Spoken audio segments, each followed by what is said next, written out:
ನೈಋತ್ಯ ಪದವೀಧರ ಕ್ಷೇತ್ರದ ಚುನಾವಣೆ ಹಿನ್ನೆಲೆಯಲ್ಲಿ ಎಂಎಲ್ಸಿ ಅಭ್ಯರ್ಥಿ ಬೋಜೇಗೌಡ ಮತದಾನವನ್ನ ಮಾಡಿದ್ರು. ತಮ್ಮ ಹಕ್ಕನ್ನ ಚಲಾಯಿಸಿದ್ರು ಬೋಜೇಗೌಡ.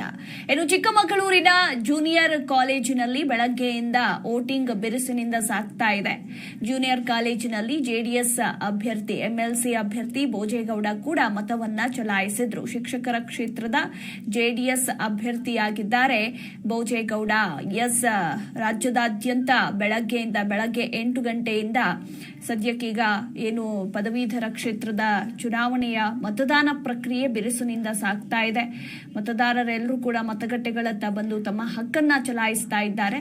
ಅದೇ ರೀತಿ ಚಿಕ್ಕಮಗಳೂರಿನ ಜೂನಿಯರ್ ಕಾಲೇಜಿನಲ್ಲಿ ಶಿಕ್ಷಕರ ಕ್ಷೇತ್ರದ ಜೆಡಿಎಸ್ ಅಭ್ಯರ್ಥಿಯಾಗಿರುವ ಬೋಜೇಗೌಡ ಕೂಡ ತಮ್ಮ ಹಕ್ಕನ್ನ ಚಲಾಯಿಸಿದ್ದಾರೆ.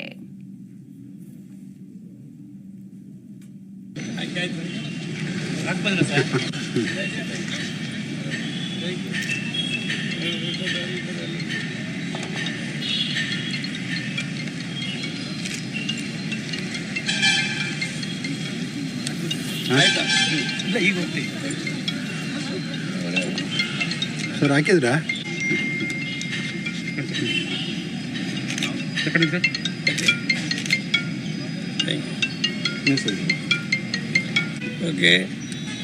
Okay sir.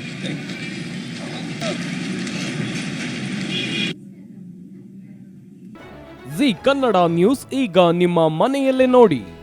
ಎಲ್ಲ ಕೇಬಲ್ಗಳಲ್ಲಿ ಈಗ ಲಭ್ಯ.